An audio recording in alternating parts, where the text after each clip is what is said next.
Ya, baik Bapak Ibu sekalian, sehubungan dengan banyaknya ada beberapa ketua jurusan yang menanyakan bagaimana sih cara mendapatkan dosen di program studinya, terutama kepada dosen-dosen baru yang baru entah tamat CPNS atau dosen baru yang jalur lain.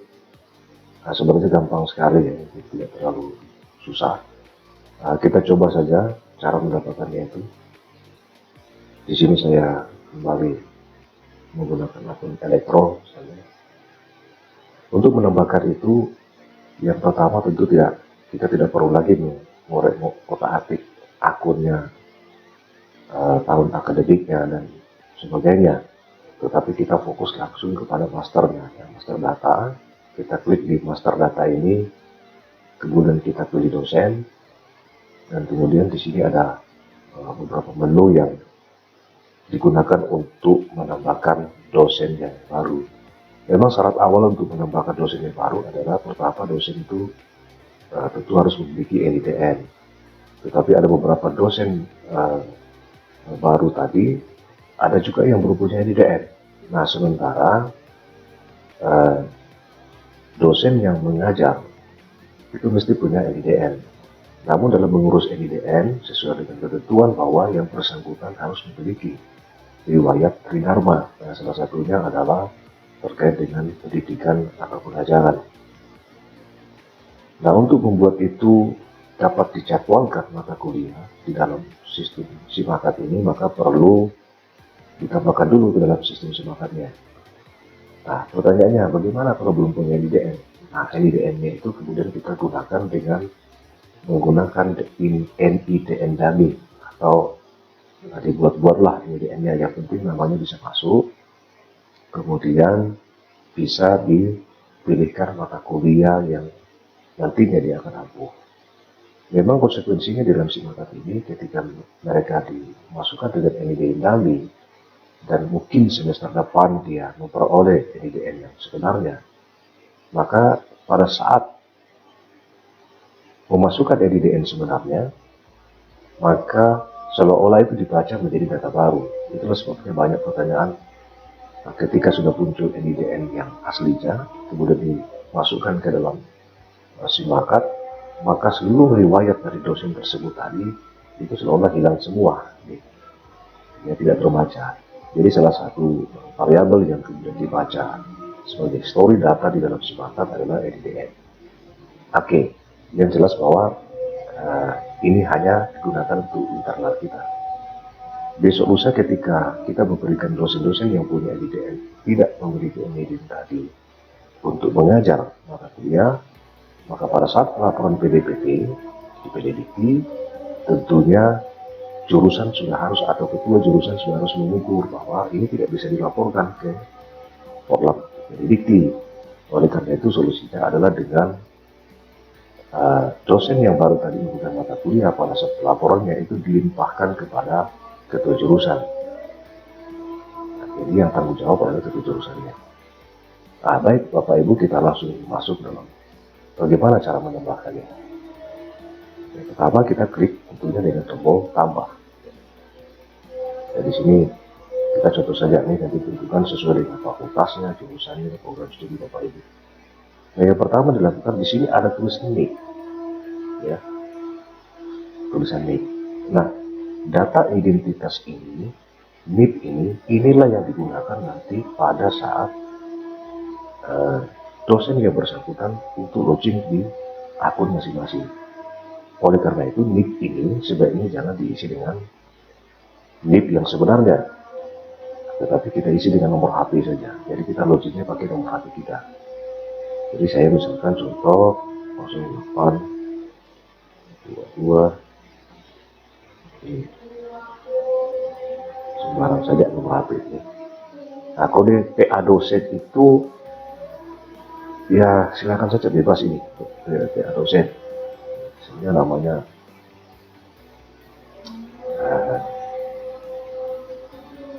Pak Budi Gunawan misalnya. Maka kita bisa kode PA dosennya kita sebut Jual Budi Gunawan. Nah, terserah nanti mungkin cuma mau BW atau bagaimana, terserah. Nama aslinya Budi Gunawan. Bapak Ibu seperti ini hanya contoh saja, ini bukan nama sebenarnya. Kalau ada yang kebetulan sama ya mohon maaf.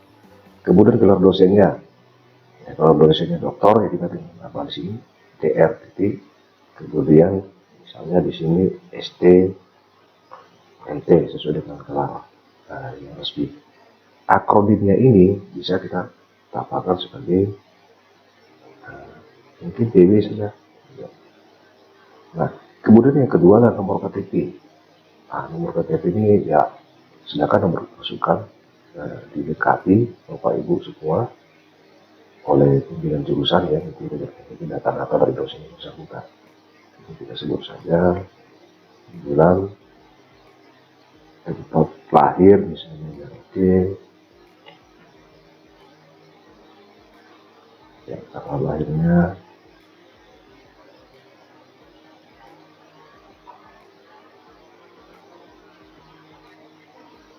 ya karena ini contoh Bapak Ibu, jadi ini asal-asalan saja ya, hanya menikah, terus agama, kemudian status, misalnya kalau masih CP ya CP, kalau PNS ya PNS, ya sedangkan mungkin PNS, ya. Status dosen tetap, status aktif, pengajar, terus dosen tetap di mana? Nah, dosen tetap misalnya di elektro, ya, jadi kita tetap di universitas ya, kita klik saja musamus, kemudian home base-nya di mana? Home base-nya S1, kemudian prodi home base ya kita ketik teknik elektro, pendidikan tertinggi S3. Nah, NIDN ini ya, NIDN sekali lagi, NIDN ini kita gunakan NIDN dummy. NIDN dummy, kalau Bapak Ibu melihat NIDN yang ada di Simakat dengan angka awalnya 8888, itu sebenarnya NIDN dummy yang digunakan untuk mengakomodir teman-teman yang belum punya NIDN di akun Simakat. Misalnya kita gunakan 888201. Kemudian ini PNS baru, kalau PNS ini diisi oleh PNS saja. Kemudian jabatan futsal, ini masih kosong ya. Program akademik ya, program akademik, kita pilih jabatan akademik. Jabatan akademiknya kalau belum memiliki jabatan akademik ya kita taruh saja sebagai tenaga pengajar. Kalau sudah asisten ahli kita isi, semua ada pilihan di sini. Kemudian jangan pula begitu kita misalnya tenaga pengajar tanpa javu, maka tidak ada pilihan lain. Nah, nomor telepon, sekali lagi nomor telepon ini kita isikan nomor HP, nomor telepon ya. NIP yang di mana Bapak Ibu isi? Di sini NIP-nya. Kalau ada NIP, nah NIP di sini jangan diisikan NIP yang benar, ini pakai nomor HP ya, supaya digunakan untuk sebagai user untuk masuk dalam akunnya. Nah, setelah selesai semua, sedangkan diisi semua, itu kita simpan. Nah, sekarang kita refresh. Kita cari poli tadi, poli kita elektro ya 20201, kita refresh. Kita lihat. Nah, ini tadi dosen. Yang baru kita tambahkan tadi, ini ada sekarang Budi Gunawan. Nah, untuk user, apakah sudah selesai sampai di sini? Tidak, Bapak Ibu. Ya, kita edit lagi, perbarui. Nah, untuk dia bisa masuk login dalam akunnya, maka PIN dosen ini adalah user password dari dosen yang bersangkutan untuk masuk di dalam akunnya. Kita sebut 1, 2, 3, 4, 5, 6 saja. Kita update, tutup. Setelah itu selesai sampai di situ, singkat saja. Ya. Untuk mengujinya, nah sekarang lihat usernya itu ada sekarang nomor HP ini yang tadi kita pasang di angka apa itu di baris NIP, itu kita isi dengan HP dan username-nya yang kita masukkan PIN tadi. Ya. Setelah kita update, maka selesai sudah pekerjaan kita untuk menambahkan dosennya. Maka secara otomatis nanti ketika Bapak Ibu melakukan jadwal perkuliahan, memanggil nama Budi Gunawan, sudah pasti akan keluar. Kenapa? Sudah punya database di dalam Simaka tadi. Nah, sekali lagi, ini adalah NIDN dummy. Nah, bagi Bapak Ibu kajur yang kemudian telah memasukkan NIDN dummy tadi, pada atau sebagai penanda bahwa dosen bersangkutan belum punya NIDN, ketika melaporkan ke Polda PDDT, maka dosen yang tidak punya NIDN wajib ditanggung oleh kedua jurusannya. Jadi silakan hitung-hitungan Bapak Ibu di jurusan. Seperti apa kira-kira nanti modelnya. Yang jelas bahwa pelaporannya tidak akan bisa kalau tidak punya NIDN. Kira-kira seperti ini secara garis umum, besarnya. Nah, untuk menguji apakah yang sudah kita punyai ini, yang kita sudah buat berhasil, ya kita coba ya. Kita copy, kita ini keluar dulu. Nah, kita keluar dulu, kita login dengan akun dosen tadi. Menggunakan akun login dosen, kemudian kita masukkan passwordnya 123456, ini kita masuk. Nah, Bapak Ibu sekali lagi, ini ada kacau juga di sini. Jadi kita rata-rata ketika kita membuat membuat akun baru di Simaka, ini persoalan ini juga sudah 2 tahun yang lalu terjadi seperti ini. Saya juga tidak tahu seperti apa, tetapi ketika ada foto seperti ini, ya tidak usah takut kok foto saya berubah jadi foto orang lain. Bapak Ibu tinggal mengupdate saja profilnya, masuk di profil dosen, data, kemudian lihat kembali. Silakan Bapak Ibu yang kurang-kurang tadi setelah masuk di akunnya silakan dilengkapi sendiri, provinsi, kabupaten, tempat lahir tadi. Kalau ini tinggal diklik 2 kali saya Bapak Ibu, 2 kali, kemudian diisikan dengan foto yang sebenarnya. Saya ambil contoh, misalnya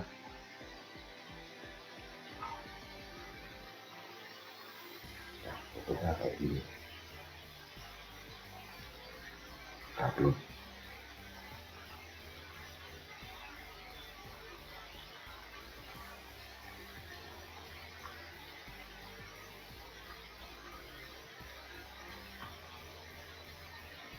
Ini karena mungkin dia terlalu besar ya, jadi kita ambil kecil.